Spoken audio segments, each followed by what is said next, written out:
Hello साथियों, आज हम आपको भारतीय साक्ष्य अधिनियम 2023 पहले जो साक्ष्य अधिनियम था 1872 उसमें यह धारा थी, धारा 12 में वर्णित थी। और अभी जो भारतीय साक्ष्य अधिनियम 2023 है जो कि 1 जुलाई से लागू हो जाएगा, उसमें धारा 10 में दिया हुआ है कि रकम अवधारित करने के लिए न्यायालय को समर्थ करने की प्रवृत्ति रखने वाले तथ्य नुकसानी के लिए वादों में सुसंगत। ये धारा 10 है। इसको हम इस तरीके से पढ़ेंगे, किस तरीके से कि रकम अवधारित, अवधारित मतलब होता है निर्धारित करना। अब रकम निर्धारित करने के लिए न्यायालय को समर्थ मतलब किसको समर्थ, न्यायालय को समर्थ करने की प्रवृत्ति रखने वाले तथ्य, यानी तथ्य ऐसे हों जिनके आधार पर रकम का निर्धारण किया जाए कि नुकसानी के लिए वादों में सुसंगत, जो कितना नुकसान किसको दिया जाएगा इस संबंध में।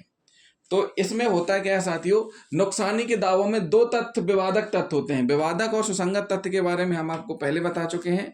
विवादक तथ्य ऐसे होते हैं जिन पर न्यायालय में निर्णय चलता है, वाद होता है और लास्ट में डिसीजन होता है। तो जिन साथियों ने अभी हमारे पुराने वीडियो नहीं देखे हैं, देख लीजिए विवादित तथ्यों से संबंधित।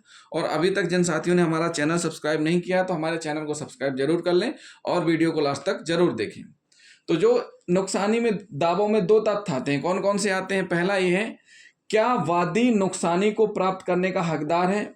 न्यायालय में जब भी इस प्रकार से वाद चलता है कि किसको कितनी अमाउंट मिलनी चाहिए नुकसानी के रूप में, तो पहला प्रश्न ये उठता है कि क्या वादी नुकसानी को प्राप्त करने का हकदार है? वादी मतलब आवेदक, जिसने आवेदन लगाया है या जिसने इस प्रकार से दायर किया हुआ है कि वो वादी कहलाया जाएगा। क्या वादी नुकसानी को प्राप्त करने का हकदार है? दूसरा, यदि हकदार है तो कितनी राशि मिलेगी? जो पीड़ित है जिसके द्वारा वाद लगाया गया है कि क्या वादी नुकसानी को प्राप्त करने का हकदार है, फिर बात आती है कि हकदार है तो कितनी राशि। यह सब किस पर निर्भर करती है? तथ्यों पर। न्यायालय के समक्ष जो तथ्य आते हैं, तथ्यों की जांच करने के बाद न्यायालय डिसाइड करती है, निर्धारित करती है कि कितनी रकम नुकसानी के रूप में देय होगी। तो ये जो दो दावों वाले तथ्य आते हैं वो हमने आपको बताए कि प्राप्त करने का हकदार है कि नहीं, दूसरी कितनी राशि। फिर बात आती है, नुकसानी विभिन्न प्रकार के वादों में दावा की जाती है। अब बात आती है नुकसानी जो है, ये जो रकम है किन किन वादों में प्राप्त की जाती है। तो सबसे पहले संविदा का उल्लंघन, विवाह वचन का उल्लंघन, नारी हरण, अपमान लेख, हमला, विद्वेषपूर्ण अभियोजन, मिथ्या कारावास, अत्याचार।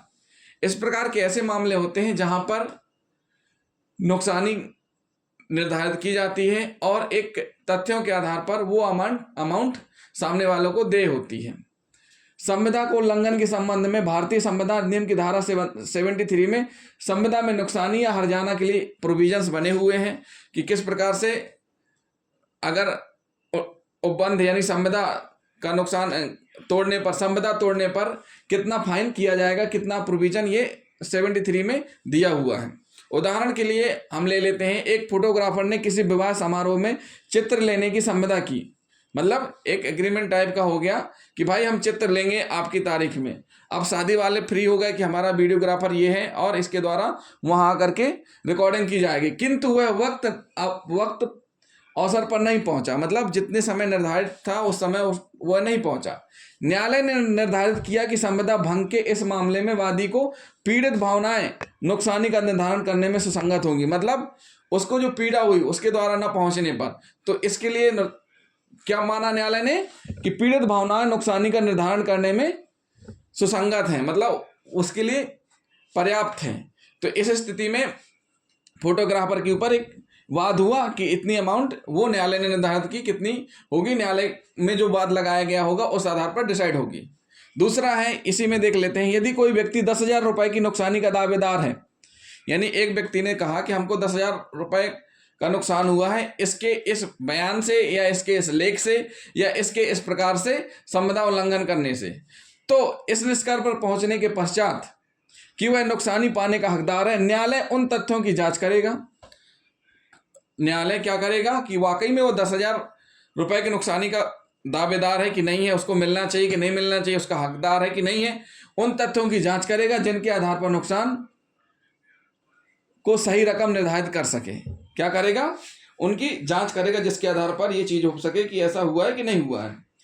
नुकसानी का दावा किन तथ्यों के आधार पर आधारित किया जा सकता है? ऐसे मामलों में प्रतिवादी अपने पक्ष में क्या अभिवचन प्रस्तुत कर सकता है और वादी कितनी रकम नुकसान के रूप में पाने का हकदार है, यह विधि की उस शाखा के ज्ञातव्य जिसके अंतर्गत वाद प्रस्तुत किया जाता है। यदि दावा संविदा भंग पर आधारित है तो संविदा अधिनियम के उपबंधों, और यदि दावा किसी अपकृत्य के कारण किया गया है तो अपकृत विधि मतलब लॉ ऑफ टॉर्ट के उपबंधों के अनुसार इन प्रश्नों का निर्णय करना होगा। साक्ष्य अधिनियम की परिधि में यह प्रश्न आते हैं। यह केवल इतना ही घोषित करता है कि नुकसानी के वादों में ऐसे तथ्य भी सुसंगत हैं जिनकी मदद से नुकसानी की रकम निर्धारित करना संभव हो। तो ये साथियों हमने आपको बता दिए कौन कौन से तथ्य हैं। ये सारे के सारे हैं संविदा का उल्लंघन, विवाह के वचन का उल्लंघन, अपमान, लेख, हमला, मिथ्या कारावास, अतिचार आदि के आधार पर भी जो तथ्य आते हैं उनके आधार पर न्यायालय रकम निर्धारित करती है नुकसान के रूप में। तो जिन साथियों ने अभी तक हमारा चैनल सब्सक्राइब नहीं किया है तो हमारे चैनल को सब्सक्राइब कर लें। अगले वीडियो में हम आपको बताएंगे जब अधिकार या रूढ़ि प्रश्नगत है तथा तब सुसंगत तथ्य, इसके बारे में रूढ़ियों और अधिकार के बारे में बताएंगे। तो साथियों हमारे वीडियो को लाइक और शेयर करना ना भूलें।